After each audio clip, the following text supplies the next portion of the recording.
can call me Mystic Mike because I predict these things. Mamma mia! But I'm not impressed by your performance.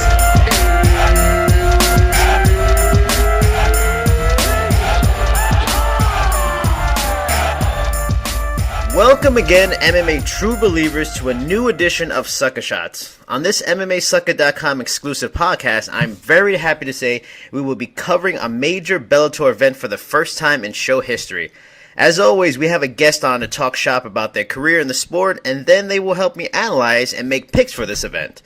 Not only are we covering a Bellator card for the first time, we also have the presence of an active Bellator fighter on the show.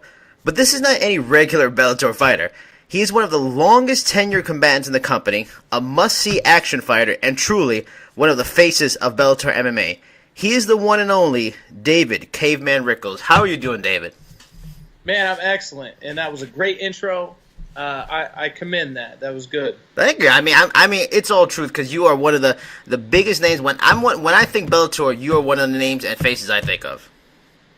That's awesome to hear, man. You know, I've been with the company for a really long time, and you know, I really take pride in that fact. You know what I mean? Like, I was on Bellator when they were doing MTV2, and I've been kicking ass, taking names, and I've stuck around, you know, up long enough to see, you know, the rise of Bellator, per se.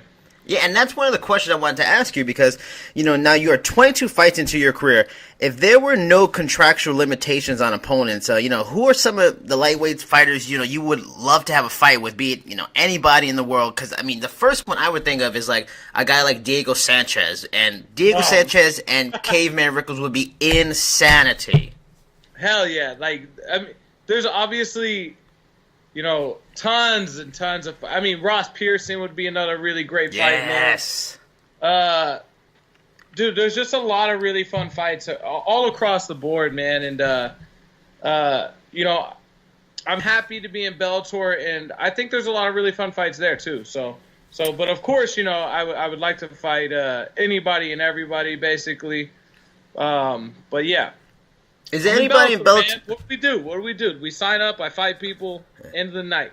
Is there anybody in Bellator that you really have interest in fighting that you haven't fought yet, or maybe somebody you have that you'd like to fight again?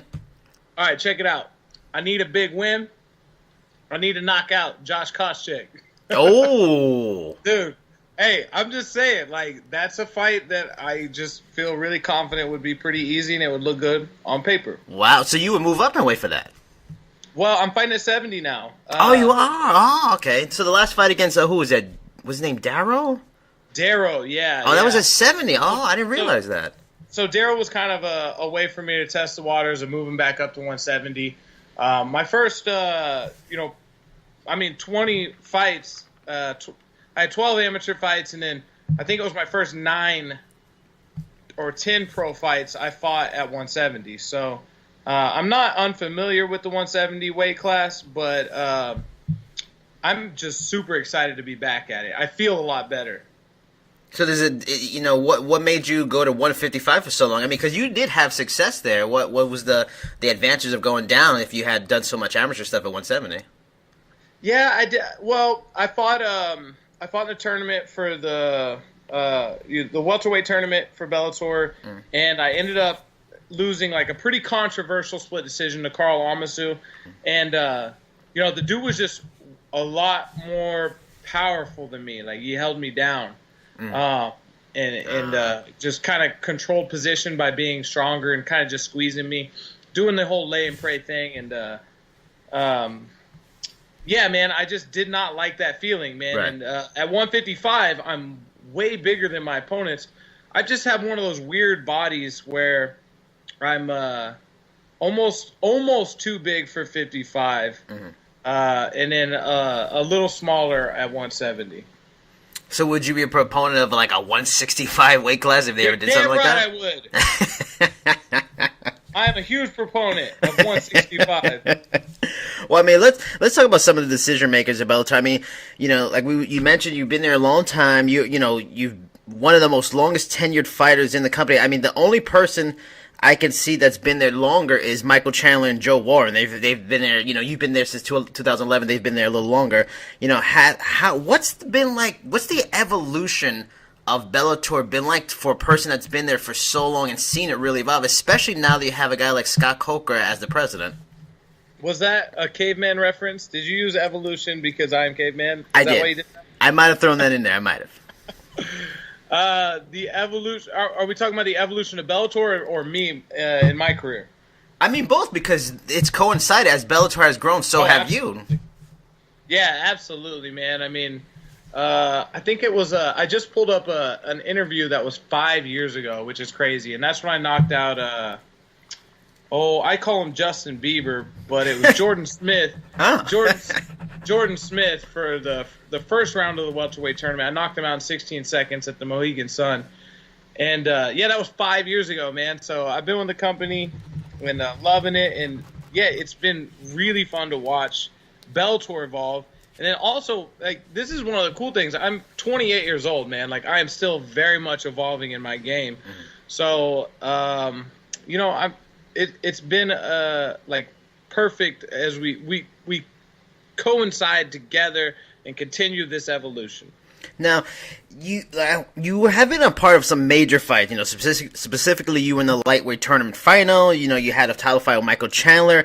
Is there a big difference in preparation, for career-defining bouts like that are such a big deal, or do you change or deviate at all, or do you not deviate when you've been successful and gotten to the point to have a big fight like that? Like, what's the mentality and preparation going into bigger fights than usual?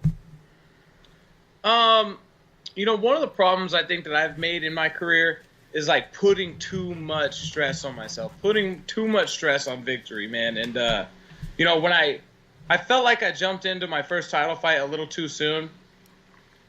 And, man, I put a lot of pressure on myself for my performance and all that. Caveman is a dude who does not like to lose, man. I want to be at the top of the damn food chain, and, I do not like to lose, man. So unfortunately, I've had to go back to the drawing board a few times, man. But I think that is part of the evolution of Caveman per se. And man, it's been an interesting ride for sure. Now, for sure, we got to get to a key facet of why you're a popular guy. You're probably at this point. I'm beautiful. I have an amazing beard. I punch people a lot. You're stealing all my questions here. This is getting difficult now. Yeah, man. Wait. Why? Is that what you're asking? Why? No. You are probably at this point the best entrance in all of MMA. I mean, a guy like Tom Lawler was like the go-to source for quite some time in terms of entertaining entrances. Like, how far in advance do you plan some of this stuff? Like, it's so probably the Mannequin Challenge was awesome, outstanding. Like, it's getting to a point where everybody knows, oh man, Dave Rickels is coming out, man. Not only is it going to be a fun fight, his entrance is going to be sick. Does it start to, is there a pressure building? Like, the rep is getting so big that it's going to be hard to top yourself at a certain point? Well, topping one entrance to the next, that can be tough. But as far as pressure goes, man, I don't feel pressured to really, there's no pressure there for me. I love doing that sort of thing, man. I will walk out to some Will Smith Welcome to Miami and dance the whole time I walk out. I don't care what it is. I just like to entertain, man. Mm-hmm. I grew up on Pride Fighting. Ah, yes. Yeah, so, and a lot of one of the biggest guys that I love to watch was Genki Sudo. Mm-hmm. And I don't know if you remember him, but he would throw triple spinning back fists. He would pick guys up by their ankles and spin them around in the cage. But he also would have the most extravagant walkouts ever. I mean, he would have choreographed dancing. He'd do the damn robot all the way to the ring. I loved it, man. And so those guys are kind of why I do what I do now. So was your interest is purely, influenced by that, or did you grow up a wrestling fan at all? Oh, man, yes, absolutely. Are you excited for WrestleMania on Sunday? That was okay. I said I was a big wrestling fan. All Dude, right. I would love to, I just do not have time for it anymore, man. Yeah. I got 2 kids. man. I got 2 kids on top of a fight career, plus on top of a promoting career, on top of a gym career of training people. So, yeah, man, I stay really busy, and it's good for Caveman because, dude, I am a type of dude who likes to get into trouble when I have so much free time. And so the less free time I have, the less trouble I get into. All right, fair enough. Now, final question before we get into some Bellator 175 fight picks. Is there ever a desire to one day fight in the UFC, or are you feeling like a good amount of loyalty and you just enjoy being a Bellator? You know, they put you in main event slots and, you know, in your home state. Do you ever think about wanting to go to UFC, or are you fine being a Bellator guy? What do you mean a Bellator guy, dude? Bellator's the shit, homie. I agree, but you know, there's some people out there that think, I know. Dude, it's all jokes with me, man. Okay. I promise you. I don't get offended. I don't get offended by anything. I got a Bellator shirt in my Skype picture. You know I'm down. Just don't talk about me and my Chihuahua, okay? Just because I have a Chihuahua and not a pit bull, there's nothing wrong with that. Chihuahuas are tough. Nothing wrong with that. He's super tough. He's bit more kids than most probably pit bulls have.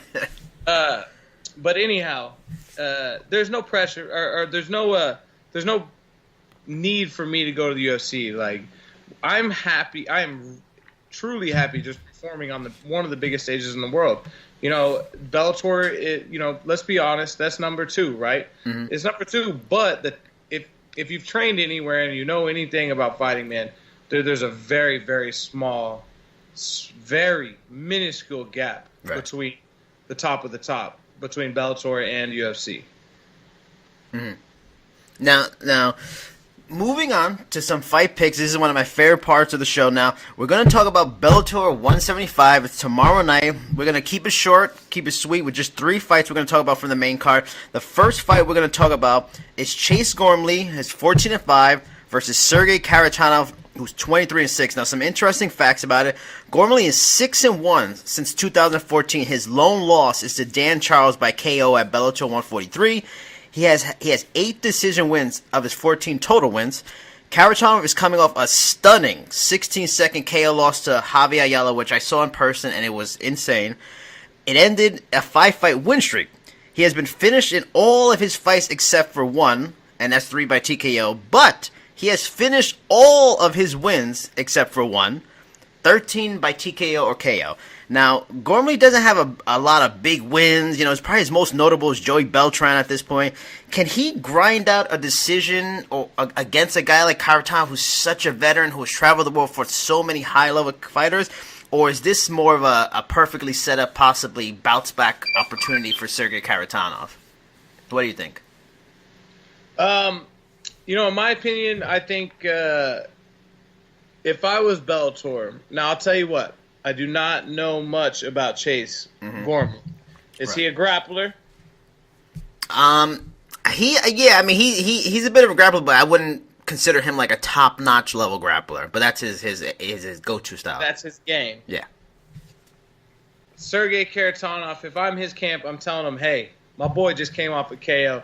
Don't be putting no strikers in with my homie, okay? So I think, they're trying to kick off, because his last fight was supposed to be like a kickoff of like, oh my God, here we go. Yep. It's Karatanov or Kotatanov, whatever you say. I don't know how to say his name. Yeah, but, you're right. Like, that was supposed to be his, initial party intro to Bellator. Yep. And, as some of my friends call, he shit the bed. Okay? He didn't do so great in his first fight. No, not at all. Yeah, he got knocked out. But that happens. This game's crazy. Yeah. So I think this is, if I'm the matchmaker, I'm trying to make a fight that Sergey can win. All right, so you think he's going to win? Do you think he gets the big, impressive highlight reel kind of knockout? Do you think that's something that likely happens? Or is Karatanov maybe getting long in the tooth, so to speak? Right, which is very possible. Yeah. And, I mean, that's something you have to think about as well. I can't remember, but he had a long layoff between his fights, correct? Yeah, he left and he fought a lot in Russia, but it wasn't overly consistent, And he is getting up in their age, and a lot of his fights already on his resume were there from the years past. Yeah, so I mean, I think they're, I don't know. Dude, I'm going with Sergey. All right. I agree. I'm going with Sergey too. Now, moving on to the co-main event, Emmanuel Sanchez at 14-3 versus Marcus Galvao 18-7-1. Sanchez is 4-1 since losing to Pat Curran in 2015 with 3 split decision wins, and his lone loss is a split decision loss to Daniel Weichel. No shame in that. Sanchez is a notorious slow starter, strong finisher though, with 8 decision wins. Galvao has only lost twice since 2012. He's 8-2, both losses to the champion Eduardo Dantes. 13 decision wins on his record too, so they're both decision guys. So who will be the better grinder? Both guys are guys that like going the distance. Now, Galvao is 8 years older. Will that play into his advantage for experience? Will it play against him as maybe he's an aging fighter who's had a lot of miles on him? What are you thinking about this one going into it? In my opinion, okay, so, these are 2 guys that I both know. I've watched Emmanuel Sanchez. I've met him. He's a great dude. In my opinion, I think this is where we get to see, like, a changing of tides, you know what I mean? Mm-hmm. Marcos Galvao being a little bit older, Emmanuel Sanchez being younger and hungry. That's my expectation. Yeah. They're both grinders, but Emmanuel Sanchez being the hungrier fighter, I want to say that he comes out the victor. Yeah, my gut instinct when I saw the fight was made, I was thinking Sanchez too, because he's just a guy that seems to make fights ugly, makes people work hard. Like, he fought Georgi Karahanyan in his last fight. I was like, oh man, Georgi Karahanyan's on a roll right now. I think that's a winnable fight, and he wins the fight. So he's a guy, and his lone loss is to Daniel Weichel, who fought for the title not too long ago. Yeah, Weichel's a beast, bro. Yeah, and then I looked at Galvao's record to see he's only lost twice since 2012, and it's to the champion who's. The second fight was tough. Dantes was amazing in that fight. So it's like, damn, like Galvao, yeah, he's getting older, but he's still good. He's a hell of a grappler. I agree with you, though. I think this is probably a change of guard, and I can see Sanchez, keeping a stand in and, working to strike it and doing enough to win in a decision, and I wouldn't be surprised if it's another split decision win. I would not be surprised at all, but you hit one thing that, Galvao, man, he really hasn't faded off. You know what I mean? Mm-hmm. Like, he's still stayed pretty consistently, like, the beast. You know what I mean? Like, he's been able to stay very, very competitive, even as he's gotten older. Man, Emmanuel Sanchez, like, he's the guy you're supposed to be, but, like, he just finds a way to beat you. You know what I mean? Like, exactly. You're supposed to beat that guy. Like, and I think a lot of it, man, when I watch his fights, he has very good durability. Yep, I agree. He has very good durability. So, and he just finds a way, man. Like, he takes your shots and finds a way. And, he's good stand-up and good ground game. Like, he's very well-rounded. Now, moving on to the main event, Muhammad King Mo Lawal versus Quinton Rampage Jackson. Lawal is 25. Rampage is 37-11. Jackson has 23 finishes in his career, 16 by TKO or KO. He's actually on a 5-fight winning streak. This is the longest winning streak since his 6-fight win streak in 2005 and 2007. So this is probably one of the hottest streaks he's had in a long time. Lawal is 2-2 in his last 4 with losses to Phil Davis and a second-round TKO loss to Mirko Cro Cop in his last fight over in Ryzen. He has 13 TKO KOs in his 20 wins. Now, some of the interesting things going into this fight. Now, one, we all know it's a rematch of Bellator's first foray into pay-per-view, which is perfect timing because they just announced their new pay-per-view. Rampage, another thing I wanted to get your idea and thoughts on, is Rampage's head in this fight, especially after he recently made comments in an ESPN writer about him regretting ever starting MMA, which makes me just really wonder about him. Now, another thing is Lawal has a 6-inch reach, but he didn't use it too much to his advantage in the last fight. He grappled heavily and didn't strike too much. I wonder if he worried about Rampage's striking. But this is crazy to me. I saw the weigh-in. Rampage is weighing in at 253 for this fight, with King Mo at 212 pounds. Now, you as a high level... Huh? 250? Yes, 253 for Rampage.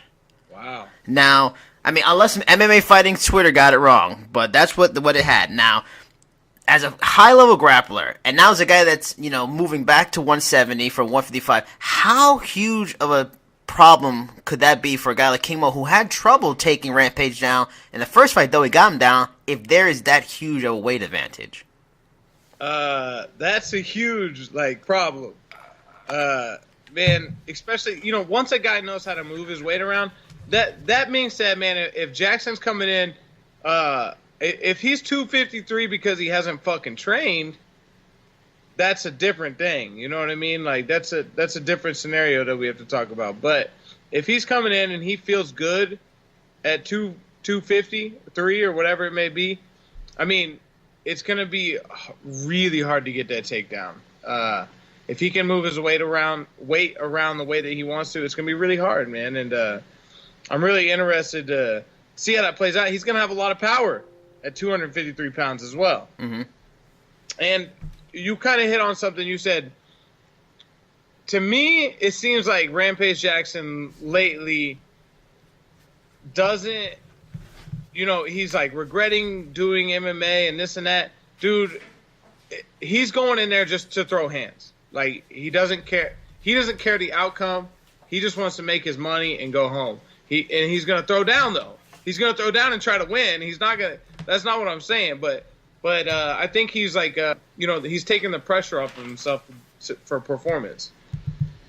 Yeah, I mean, and it seems like it's been an issue for him for a long time where his heart hasn't been in it anymore. I mean, he's winning, though. That's the weirdest thing. He's on a 5-fight winning streak. Yeah, he's still winning.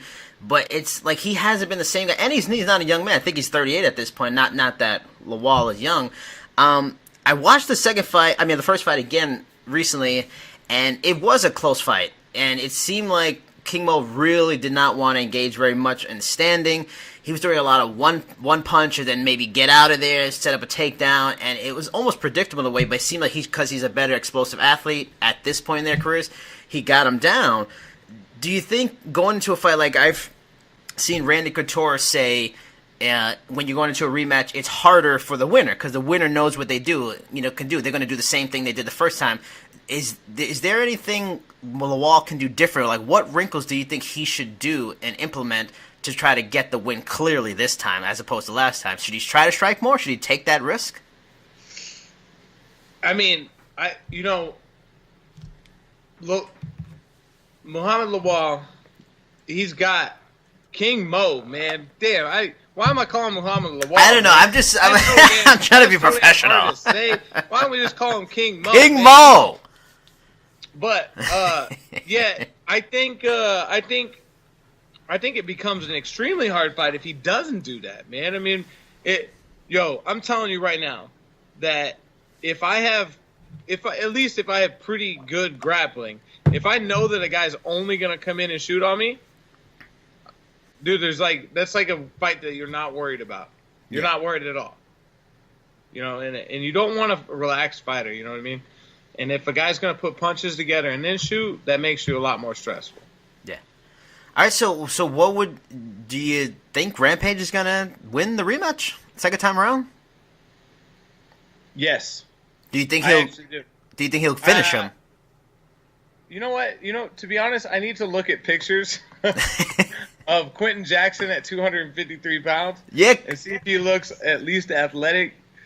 So I'm trying to look it up because even MMA Junkie, is talking about a stunning weight, 41-pound weight difference for the weigh-in. Oh, really? Okay. Well, then, yeah, man. I mean, dude, that's just a lot of weight to deal with, man. Yeah. That is a lot especially if you're talking about grappling. Yeah. But I mean, also, Rampage is a guy that has always been iffy, especially when it comes to grappling in his gas tank. If he's heavier. And you can tell me as a fighter, putting on the extra weight, does it tire you out even more if you're forced to grapple and you don't want to grapple? And like we said, like, is his heart really in it anymore? Like, does all of that kind of stuff maybe mount against him? Age, interest, and heavier than normal. Right. It definitely could, man. I mean, I think we see one or two scenarios. We see, a Quentin Rampage that comes out, and I think if he can defend one or two takedowns, I think Rampage comes in and gets the knockout or gets the win by striking. Yeah. You know, if Muhammad Allah, King Mo, God, you stuck on it. Bless. If King Mo comes out, man, and he can get the takedown right off the bat, yeah, I think that he wins the fight. You know what I mean? So I think that, you know, whoever makes their moves first, yeah, you know, whoever builds their confidence best ends up winning the fight. Yeah, I mean, it's a pick 'em, especially since the first one was so close. I mean, if I had to go gut, dude, I had a buddy hit me up and he goes, "Hey, man, same buddy who's always like, hey, bro, betting on your fights, man. What do you want me? How much should I put down?" I'm like, dude, what, dude? It's a fist fight, man. Anything can happen. Do not bet on me. I do not want to hear about that. But that's what I mean. Like, it's a toss-up. I told him it's a toss-up, man. I said it's a toss-up. Dude, I think, you know, either guy could win. I haven't been. If I've been in their camps, maybe I'd know. Right. If I've been in both of their camps, I'd be able to tell you, but I haven't. All right, fair enough. Now that is all our picks for Bellator 175. David, is there anything you want to let people know about social media? Any kind of endeavors you do on the side? Is it true? Do you have a school, a gym that you run? No, I train people just with my coach. Okay. You know, I'll eventually open up my own gym, but right now, man, I do own my own promotion. So that's right, in Kansas. Yeah, I have a show called Evolution Fighting Championship, and we're actually going to be the very first show that introduces a 165, and we also are going to introduce a 175. So it's going to be very interesting. Do you have any upcoming shows, any dates planned yet? I do. May 13th, and we'll be live on Flow Combat. Oh, nice. Is there an arena set? Is there anywhere people can get tickets or find out about tickets? Yeah, definitely, man. If you're in the Kansas, Missouri, Oklahoma, whatever area you may be, we're going to be doing it at the Kansas Star Arena, the same place that Bellator does their fights, and we put on a damn good show. Is there anything else like, you know, Twitter, Facebook, Instagram you want to let people know if they want to follow the Caveman? Definitely. Basically, all my stuff is the Caveman 316. That's Twitter. That's Instagram. That's Snapchat. Yeah, you can Snapchat me, yo. But and then also just Facebook is, you know, obviously just Dave Caveman Rickels. All right, thank you so much. That is our show. Hope you enjoyed it. Come back again for Sucka Shots 7. I am Jason Burgos. He is David Caveman Rickels.